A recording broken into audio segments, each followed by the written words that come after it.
Vous avez des sentiments très forts pour le GIGN, que vous avez créé en 1973. Vous avez quel âge? J'avais 29 ans. À 29 ans, on vous a demandé de créer ce groupe. Quelle était la commande de l'État, précisément?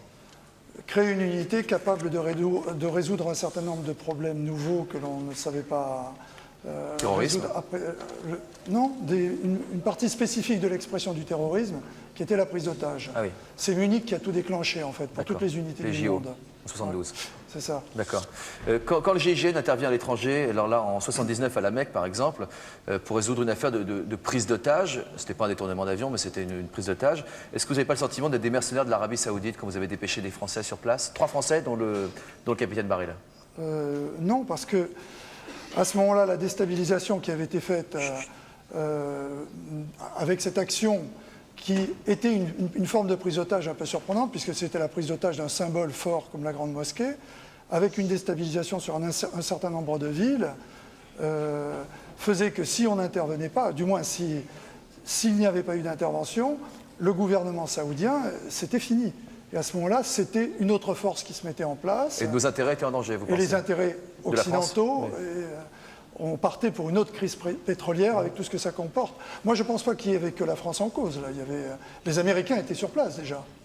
Et les Américains ont échoué. Il y avait donc 3 militaires français qui étaient sur place pourquoi? Pour aider, pour conseiller l'armée d'Arabie Saoudite? Pour leur redonner confiance, parce que la garde nationale avait été décimée pratiquement de l'ordre d'1 sur 3. Ils étaient environ 3000, donc vous voyez ce qui restait.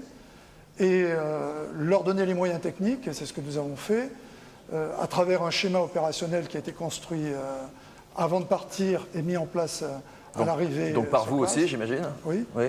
Et c'est ce schéma qu'ils ont appliqué. D'accord. Donc c'est Baril qui a assuré la formation avec 2 de nos sous-officiers. Vous leur avez demandé de rester à l'hôtel pendant l'intervention? Oui, parce que... Je ne sais pas s'ils sont restés d'ailleurs, Si, tout le monde n'est pas d'accord là-dessus. Non, mais tout le monde n'est pas d'accord, mais chacun voit midi sonner à sa porte. Ah bah c'est sûr, oui. Ouais. Ils sont vraiment restés. Les 3? Oui, parce qu'ils sont restés tous les 3, et les sous-officiers auxquels j'avais donné des ordres ne permettaient pas qu'il y en ait un 3e qui s'en aille. Bon, d'accord. On a pensé au même, hein, je crois. Vous embêtez pendant la journée, non? Je me suis demandé, pour tout ce que vous avez connu au GIGN, auprès du président Mitterrand jusqu'en 1995, vous embêtez pas aujourd'hui d'être un préfet hors cadre comme ça? J'ai fait ma salle de bain récemment. Ah oui, vous-même? Oui. Ah oui, bah oui. Il faut bien s'occuper, c'est ça le problème. Est-ce que vous avez eu des contacts réguliers avec des corps d'élite équivalents dans d'autres États? Là, on va passer au KGB d'ici quelques instants.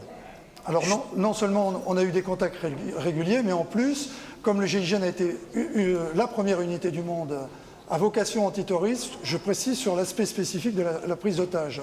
On est des soldats un peu particuliers, c'est que dans certains types d'opérations qu'on est conduit à intervenir. Donc la prise d'otages que je qualifie d'ouverte par rapport à d'autres prises d'otages. Ouverte, ça veut dire qu'on peut intervenir?